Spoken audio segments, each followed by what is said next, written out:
Hey, you! Yes, you. Did you hear that Guild Wars 2 is now free on Steam? When did they do that? Wait, 2015? What? I've been wanting to check this game out for ages and it's been free all this time? Shit. Oh well, let's jump into another world and find out what Guild Wars 2 is like in 2022. Let's start, as all great adventures do, by creating a new character. I'll be a big Norn girl, why not? Mesmer, wow, that's kind of cool looking. I mean, I always like pets, so let's go Ranger. Now let's build our character. Oh, arm tattoos. That seems kind of cool. Hairstyle. Oh, I quite like that. Like a dark green, that'll do. Well, there we go. Now that's an outfit. My pet. She's an icy woman, so her pet should be a snow leopard. Trouble may follow me, but I use ferocity to overcome. My most precious quality is that I have the necessary strength to defeat ancient foes. At a recent celebratory moot held in the Holeback, I blacked out. She's a drunkard. It was a snow leopard, like my snow leopard. Signed, PartyMurloc. There we go. Character has been created. The first thing that struck me was how similar the intro cutscene was to the character that I had created.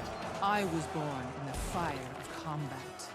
My spirit has been forged and tempered like steel.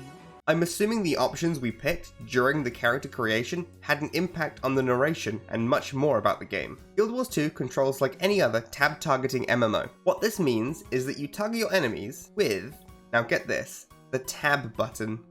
Crazy. I know. I do find myself preferring tab targeting over having to aim myself. I'm just kind of lazy like that. Although, there are skills that require you to aim yourself, like this AoE arrow storm. Something else that's really cool about the combat is that your standard attack auto-fires. That is so convenient. And you can cancel the auto attack at any time. This feels so nice to use. As a good comparison, I've been playing the free trial for World of Warcraft alongside Guild Wars 2. So, look forward to that video when it's done. But in WoW, you have to hit your basic attack button constantly. It feels a little more clunky and the combat feels slower. So I'm really happy with the auto fire feature, especially as an archer. Our first quest is to join in with the Great Hunt. Very fitting for the Viking looking race. Each race has its own unique starting point. I really like it when games do this. It gives a bit of extra flavor to each race, other than just looking different. Now, let's talk about the core gimmick of Guild Wars 2, the world quests. Indeed, instead of picking up quests from NPCs like most games, you can just wander the world and stumble onto them. The map even keeps track of how many events there are in each zone to experience. There are 5 main types of side objectives that I've experienced so far. Parts that are as close as this game comes to traditional side quests. Some of my favorites being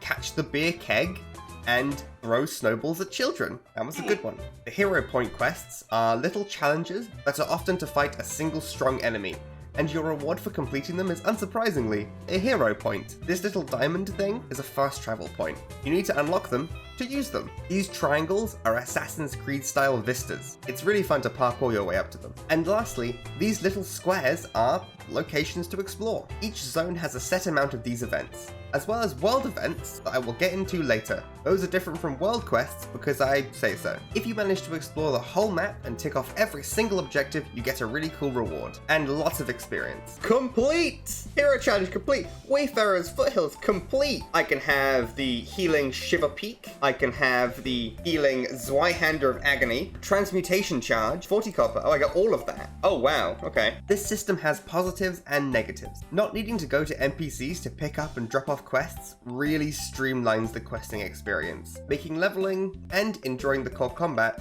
really easy. However, and this is a big however, it strips out a lot of the storytelling, because you don't need to chat to any of the characters to do any of the quests. You just kind of mindlessly glide through objectives without a real end in sight. It's also an issue if you're like me and want 100% everything before moving on. It means you spend ages in one zone not progressing the main story. Speaking of main story, there is one thankfully, and it's the only time so far I've had to go and speak to a character and I've been made to experience the story. As I mentioned earlier, I started the game with a Great Hunt. Seeing as I did so well in that, I've been called by Balegarth, the smith, to help him acquire dwarven steel to forge his masterpiece.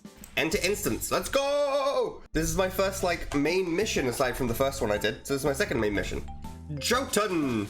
Are you ready to die, Jotun? Retrieve the artifact. This crude shrine's dedicated to the elder dragon Yormug. spit on it. I brought your dwarven steel, blacksmith.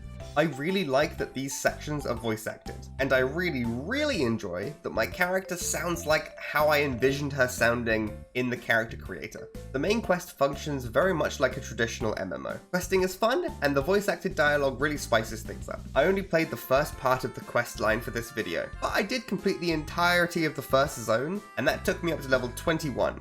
So I've played a fair amount, don't worry. And I did it all on stream if you're interested over at twitch.tv/PartyMurloc. Now, back to the quest. I swiftly head over to Belgarth to give him his dwarven steel, and to inform him that the Jotun, the trolls we fought in the cave, were worshipping the ice dragon. I still don't really know why this is bad, just that it is indeed bad, the characters assure me. We're then sent to meet Stegalken, or as I'm going to call her, Steg, because fuck trying to pronounce that again. Steg and I fight our way through a cave filled with the Sons of Svanir, the ice dragon worshipping cult, to work out how they converted the Jotun. The Sons of Svanir are close by.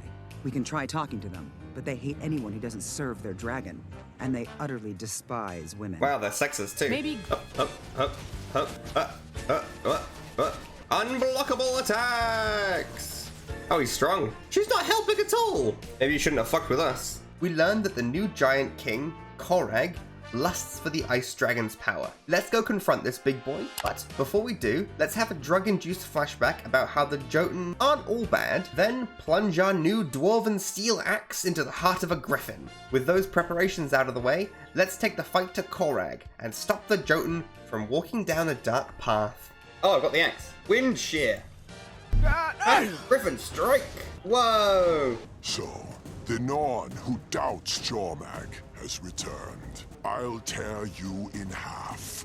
Am I a fool? Am I a fool? Or are you a fool, Korag?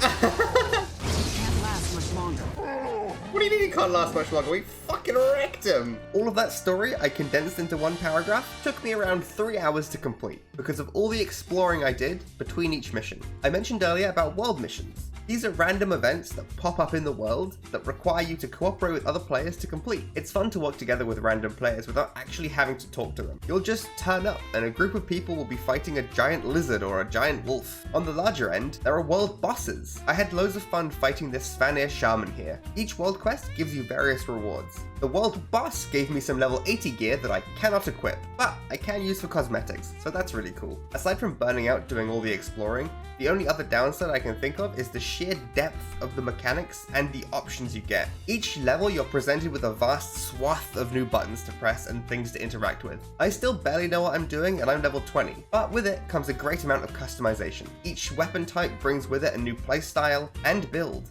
Each class has so many upgrade trees, it's crazy. I feel I may need to do an update video if I ever get further in the game, because I feel like I'm only scratching the surface.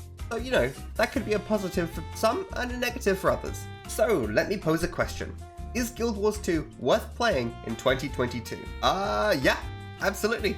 Especially if you're the kind of person who puts on podcasts or videos in the background. I've been personally enjoying the Human Insects podcast while playing this game. Links, as always, are in the description. And that's all I've got time for, I'm afraid. It's a cool-ass MMO that requires a lot more hours to fully explore, so I'll need to put in a lot more hours to fully explore it, and then maybe we'll come back to it at a later time. If you have any other games you want me to check out, feel free to recommend them over on my Ko-fi. If you do it over there, I'm much more likely to respond and check out your game request. Thank you very much for watching. Hit like and subscribe if you enjoyed, and as always, feel free to tell me your thoughts in the comments, and if your comment is really cool, I will pin it.